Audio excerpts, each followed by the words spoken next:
뇌와 장의 소통을 돕는 미생물의 수다. 미생물의 수다. 면역, 체계, 장, 신경계, 뇌와 대화에 적극 참여하고 정성적인 의사소통은 필수이다.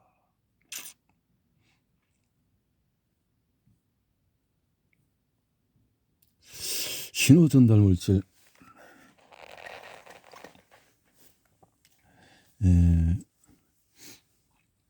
신호 전달 물질을 통한 화학적인 의사소통. 신호 전달 물질.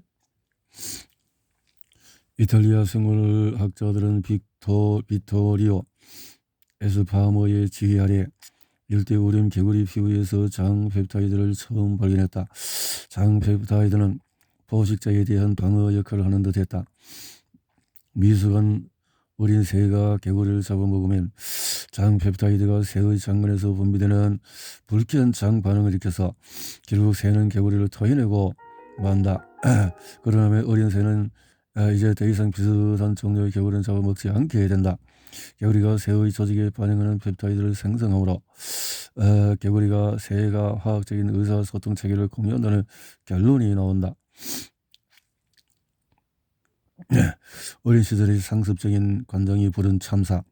검은 옷을 입고 어두운 선글라스를 낀 달리아의 모습은 마치 진료실이 아니라 장례식장에 온 방문객 같았다. 하지만 이런 모습의 환자를 많이 봐온 나로서는 그리 놀라울 것도 없었다. 짙은 선글라스는 변두통으로 인한 극단적인 빛 민감성 때문에 착용한 것일 수 있고, 검은 의상은 45세의 여성인 달리아가 자신의 슬픔을 감추려는 은폐 물질일 수도 있었기 것이다. 달리아는 난치성 변비 때문에 진료소를 찾았지만 문제는 배변 습관만이 아니었다. 몸 전반적으로 나타나는 만성 통증, 피로감, 이런 것들이 뇌를 장악해버린 미생물. 고대 이집트인과 메소포타미아인은 장에서 썩은 음식이 독소를 만들어내며 이 독소가 순환기를 통해서 온몸에 퍼지면 열이 나고 병에 걸린다고 믿었다. 기원전 14세기경에 만들어진 이집트의 의학 문서인 에베루스 파피루스에는 이 병을 치료하려면 관정을 하라고 적혀있다. 즉 관장을 통해서 대변을 몸에서 배출함으로써 20가지 이상의 다양한 위장병과 장 관련 질병을 치료한 것이다. 고대 이집트는 토트 신이 인간에게 자가 중독에 관해서 알려주고 장을 청소해서 질병을 피하라고 가르쳤다고 주장했다. 뇌와 장의 소통을 매개하는 약방의 감초다. 불과 몇 년 전까지만 해도 뇌와 장의 상호작용을 연구하는 과학자들은 대부분 양방향 뇌장 뇌 의사소통에 관여하는 필수 요소를 모두 밝혔다고 생각했다. 우리는 장이 어떻게 소화 과정과 환경을 감시하는지 알게 되었다.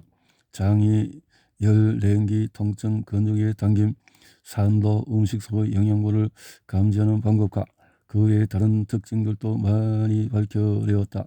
사실 장내벽은 장내 미생물군과 인간의 뇌에 있도록 복잡한 의사소통 체계가 필요한 이유는 뭘까? 미생물은 어떻게 발달한 걸까? 이 질문에 답하려는 시간을 거슬러 올라가 먼 옛날 미생물로 가득했던 태고적 지구의 바다로 돌아가야 할 것이다. 미생물들이 주고받는 위대한 소통의 언어. 약 40억 년 전에 지구에 최초로 출현한 생명체는 단세포 미생물인 고세균류였다.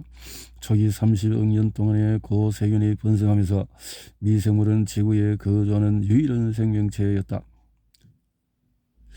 서로 이익을 주고받는 편리한 공생관계. 장내 미생물군에 대한 경이로움을 되새기기 위해 잠시 쉬어가보자. 일선종의 미생물 소지품은 인간의 뇌와 척수에 있는 세포 수보다 1000배의 많고 또 몸 전체에 있는 인간의 세포 수보다도 10배나 더 많다. 장내 미생물군의 무게는 간의 무게와 맞먹으며 뇌나 심장보다도 더 무겁다. 바로 이러한 점 때문에 장내 미생물군에게는 새롭게 발견한 기관이라는 꼬리표가 붙었고 복잡성 면에서는 뇌에 필적할 만하다. 장내 미생물군은 대부분 해롭지 않고 오히려 인간의 건강과 행복에 유익하며 이를 가리켜서 과학자들은 공생자 또는 변리공생자, 유동적이와 역동적인 미생물의 통신망, 장내 미생물군은 장간 면역체계, 장신경계 내의 대화에 참여한다. 그 어떤 협력 관계에서든 마찬가지겠지만 정상적인 의사소통이야말로 필수 요건이다. 최근의 연구에 따르면 의사소통이 교란되면 염증성 장질환, 항생제 유발설사 같은 장질환이나 온갖 해로운 결과를 이야기하는 비만으로 이어질 수 있고 우울증, 알츠하이머병, 자폐증 같은 심각한 뇌 질병 발병과도 관련될 수 있다고 한다. 뇌와의 소통은 다양한 방식의 여러 채널을 통해서 병렬로 전달. 사회적인 행동의 발달에 영향을 미친다는 점이 이미 증명이 되었다. 이는 과일, 통곡물, 채소가 풍부한 건강한 식단을 먹은 뒤에 기분이 좋아지거나 기름진 감자칩이나 닭튀김 한 접시를 몽땅 먹어 치운 뒤에 기분이 나빠지는 현상에도 영향을 미칠 수가 있다. 위대한 수다쟁이들, 장내 미생물군의 역할이 이토록 흥미진진하면서도 지대한 영향력을 행사할 수 있는 이유는 거대한 미생물 집단이 인간의 장 반응과 장 감각을 분리하는 접점에 있다는 사실 때문이다.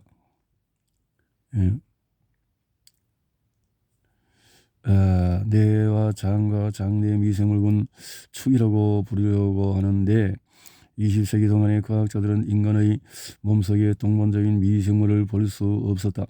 왜냐하면 장내 미생물군은 대부분 실험실에서 배양할 수가 없기 때문이다. 유전자, 염기, 서열 분석이 자동화하면서 미생물을 동정하고 수표 컴퓨터가 방대한 미생물 정보를 처리해내기 전까지 우리는 어떤 미생물이 장 속에 존재하는지, 정체적으로 어떤 유전자를 가졌는지, 어떤 대사 산물을 생산하는지에 대해 조사할 방법조차 없었다. 직감 속에 숨은 비밀. 만약에 장내 미생물군이 인간의 감정에 영향을 미치고 감정과 직감이 인간의 행동을 결정하는 데 영향을 미친다면 논리적으로는 장내 미생물군이 인간의 행동을 바꿀 수 있다는 결론도 얼마든지 내릴 수 있을 것이다. 그러나 혹시 비정상적인 장내 미생물군을 건강한 미생물군으로 대체하면 장내 질병뿐만 아니라 인간의 행동까지도 개선시킬 수가 있을까? 심신을 지배해버리는 불행한 어린 시절. 선명하게 각인되는 어린 시절의 스트레스.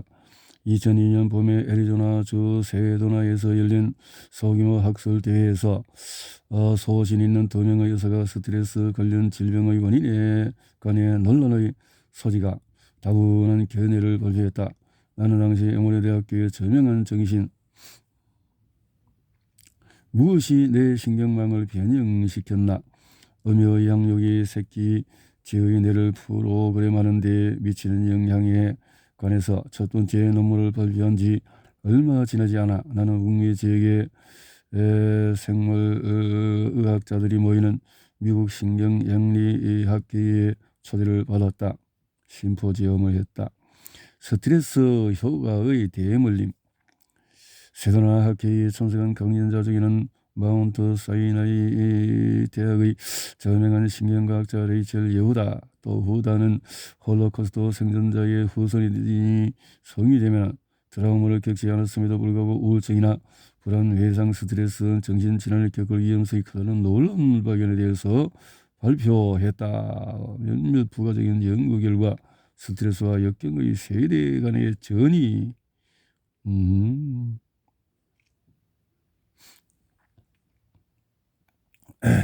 어미쥐의 새끼를 연구했다. 새끼들이 자라자 연구팀은 쥐를 작고 비좁은 칸막이에 몇 분 동안 가둬서 스트레스를 주었다. 보살핌을 잘 받은 쥐는 코르티코스테론 농도가 낮았다. 코르티코스테론 지의 스트레스 호르몬으로 인간의 코르티솔에 해당한다. 또 몸의 스트레스 반응이 격해지지 않도록 혈액과 뇌에서 호르몬 변화가 일어났다. 어미지가 털을 핥아주고 안아준 새끼 쥐는 뇌 발달에 꼭 필요한 성장 호르몬 같은 몇 가지 호르몬을 분비한다는 점이 증명되었다. 동시에 어머니의 스트레스 수준과 성인이 된 자녀의 신경계 스트레스에 대응하는 방식에 밀접한 연관성이 있다는 과학적인 증거가 나왔다. 당신 자녀의 내장 쪽은 스트레스를 받았을까? 만약에 초등학생 딸에게 불안증이 있다면 시험 스트레스가 심한 10대 아들이 마음을 가라앉히려고 대마초를 피운다면 이들의 ADHD 증상을 억제할 방법이 각성제뿐이라면 자녀가 가민성 대장증을 앓고 있다면 이 모든 것이 자녀가 어렸을 때 제대로 보살피지 못했던 당신의 탓일까? 답은 아니요. 내 말을 믿어도 좋다. 어머니는 수유하고 안아주는 등 여러 형태의 신체 접촉을 통해 자녀를 양육한다. 이 행동은 새끼 쥐들이 건강하게 뇌를 발달시키는데 필요한 등을 고려서 또 품어주기, 핥아주기, 털 손질하기 등의 행동과 유사하다. 그러나 인간의 뇌는 지의 뇌보다도 훨씬 더 복잡하다. 생계를 잇느라고 또 뭐 스트레스도 받고 하니까. 장내 밀성 물건이 스트레스를 받을 때 지금까지는 유년기 경험에 의해서 마치 프로그램처럼 강의되는 뇌 회로에 대해서 설명했다. 특히나 취약한 사람은 생애 첫 20년 동안의 안정적인 양력 환경이 교란되면 성인이 된 후에 뇌와 행동의 변화를 가져올 수 있다는 점에 의문의 여지가 없다. 이런 변화는 세계와의 부정적인 상호작용을 반영하는 초기 신경계 프로그래밍으로 이해할 수 있다. 또한 가면에게 반응하는 스트레스 체계가 위험한 환경에서는 건강한 인생의 밑거름이 될 미생물과의 첫 만남. 연구를 시작하기 몇 년 전 일이다. 지금도 장내 미생물군에 대해서 늘 떠올리게 되는 놀라운 장면을 목격한 적이 있다. 대학이나 겨울방학에 들어가자 나는 운 좋게 다큐멘터리 제작자를 만나서 베네수엘라의 열대우린 깊숙한 곳에 촬영팀과 같이 만났고 현대인을 괴롭히는 진화의 아이러니, 종의 생존은 진화의 신조 중의 하나이며 자연은 모든 종이 이렇게 이것이 인간과 모든 동물의 조상이 수백 년 동안에 이어져온 방식이다. 이 장에서 나는 유형계에 받은 스트레스가 뇌와 행동에 영향을 미치는 몇 가지 기전을 설명. 스트레스가 뇌와 감정을 이해하는 새로운 시각이다. 장내 미생물과 스트레스와 관계가 있구나. 천연 항불안제 생산자인 장내 미생물군 항불안제 몇 가지 임상 사례에서 예외가 보이긴 했지만 내가 2011년 진료에서 루시를 만났을 때만 해도 장내 미생물군과 감정 상태의 연관성을 뒷받침할 만한 과학적인 증거가 없었다. 그러나 그의 후반에 보면은 캐나다 연구팀이 동물 실험을 통해서 장내 미생물군이 감정적인 행동을 바꿀 수 있는 신경 전달 물질을 생산한다는 흥미로운 사실을 발표했다. 장내 미생물군이 생산하는 불안을 완화하는 효과를 가진 물질은 뭘까? 이전의 연구 결과를 보면 특정 미생물의 신경 전달 물질인 감마 아미노뷰티르산을 생산한다는 점을 알 수가 있다. 감마 아미노뷰티르산은 가바로그도 부르며 신경계에서 가장 흔한 물질 중에서 하나로 뇌의 감정 영역인 변형기를 담당한다. 발륨, 제넥스, 클로노빈 같은 수많은 항불안제가 가바를 흉내내면서 가바 신호 전달 체계에 적용한다. 뇌 건강에 영양분이 미치는 영양과 장내 미생물군이 이 관계에 미치는 영향을 연구하기 시작한 지는 아직 얼마 지나지 않았다. 빠르게 발전하는 과학의 힘입어서 나는 이 새로운 관점이 인간의 감정적인 정신적인 행복에 유익한 식품에 대한 개념을 근본부터 바꾸리라 확신한다. 더불어 미래의 불안장애와 우울증 치료 방식에도 영향을 미칠 거라고 본다. 장내 미생물군이 우울증에 미치는 영향은 한 번이라도 우울증을 겪어본 사람이면 얼마나 슬프고 좌절감이 들며 절망적인 기분에 빠져드는지 알 것이다. 우울한 미생물이라는 신조를 만들어 인간의 기분을 바꾸는 장내 미생물군의 특성을 설명을 했다. 논문에서 크라이안 연구팀은 실험장 지에 어머니가 아기에게 처음으로 전해주는 세균조 중의 하나인 비피도박테리움 인판티스를 먹였다. 그리고는 지가 싫어하는 행위인 헤엄을 치게 함으로써 스트레스를 가했다. 그러자 인간과 마찬가지로 지의 혈액에서 염분 분자인 사이토카인 농도가 치솟았다. 그런데 지에게 프로바이오틱스를 먹이면 지의 혈액과 뇌에서의 급격한 변화가 다소 완화되는 듯이 보였다. 물론 지의 우울한 행동까지 바꾸지는 못했다.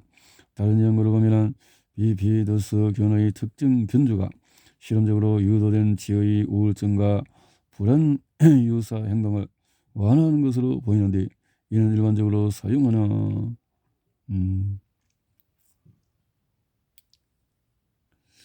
조절을 해서 불안 유사 행동을 안정시킬 수 있었으므로 어쩌면 지의 우울증도 안정시킬 수 있지 않을까? 아일랜드 코크 국립대학교 정신과 의사 존 크라이아는 이 가설을 뒷받침하는 논문을 여러 편 발표했는데 기억하기 쉬운 우울한 미생물이라는 신조를 만들어 인간의 기분을 바꾸는 장내 미생물군의 특성을 설명했다. 크라이안 연구팀은 실험장 뒤에 어머니가 아기에게 처음으로 전해주는 세균조 중에서 하나인 비피도박테리움 인판티스를 먹였다. 그리고 지가 싫어하는 행위인 헤엄을 치게 함으로써 스트레스가 독이 된 이유는 불안장애, 우울증, 감염성 대장증후군, 그 외에 뇌질환이나 뇌장관 장애 환자의 대부분은 스트레스에 특히나 민감해서 스트레스를 받으면 이 장관 증상이 급격히 심해지기도 한다. 이제 장내 미생물군이 뇌의 스트레스 회로 반응성을 결정하는 데 중요한 역할을 한다는 사실을 알게 되었을 것이다. 또 스트레스 체계의 매개자인 스트레스 호르몬 노르에피네프린은 근본적으로 장내 미생물군의 행동을 변화시켜 긍정적인 감정은 유익한 장 반응을 이끌어낼까? 만성적인 스트레스가 뇌와 장내 미생물군의 상호작용에 악영향을 미치는 것은 자명하다. 그렇다면 혹시 스트레스 외에 다른 감정, 특히 긍정적인 감정, 미생물에 어떤 영향을 미칠까? 혹시 기쁨이나 행복감처럼 긍정적인 유익한 장 반응을 이끌어낼까? 각각의 감정과 해당 뇌 운영체계는 독특한 화학 신호에 의해서 촉진된다. 엔도르핀은 우리가 기쁠 때, 옥시토신은 배우자나 자녀에게 애정을 느낄 때, 또 도파민, 또 분비, 이런 화학적인 스위치가 뇌에 있는 각각 이렇게 사회적인 행동까지 바꾸는 장내 미생물군의 위력은 지금까지 뇌와 장 그리고 장내 미생물군의 소통에 관한 매혹적인 이야기의 일부를 살펴보았다. 우리는 이제 우리가 먹는 음식에 들어있는 정보를 장내 미생물군이 어떻게 뇌를 포함한 우리 몸의 기관과 조직에 영향을 미치는 분자 신호를 또 바꾸는지 이해하기 시작했다. 또한 혈액 속에 있는 수천 종류의 대사 산물의 40%를 장내 미생물군이 조너선과 그의 어머니는 그럴지도 모른다고 생각했다. 조전 조너선은 25세의 청년으로 자폐스펙트럼 장애를 진단받았다. 자폐스펙트럼 장애는 자폐증, 강박장애, 만성 불안을 아우르는 말이다. 자폐스펙트럼 장애 환자들이 항상 위장관 장애로 고통을 받고 있었는데 복부, 팽만감, 또 변비를 앓고 있었다. 자폐스펙트럼 장애 환자에게는 비정상인 지에게 인간 장내 세계는 박테로이데스 프라길리스를 이 시간 시술이 일부나마 자폐 유사 행동 몇 가지를 없앨 수 있다는 점이 가장 중요했다. 신중하게 설계된 이 연구는 과학계의 이목을 집중시켰고 동시에 자폐의 부모와 자폐증 신약 개발에 몰두하던 제약회사들의 눈길도 그렇다. 조노슨과 그의 어머니도 이런 사람들 중에 하나였다. 그래서 조노슨의 심리적인 증상과 위장관 질환을 치료하기 위해 대변 미생물군 이식법을 할지 아니면 프로바이오틱스를 섭취해서 장내 미생물 감정의 새로운 제약으로 떠오른 장내 미생물군의 복잡성, 장감각 장내 미생물이 뇌에 미치는 영향에 관해 아무도 모르던 시절인 19세기에 저명한 두 명의 학자가 처음으로 감정에 관한 포괄적인 이론을 세웠다.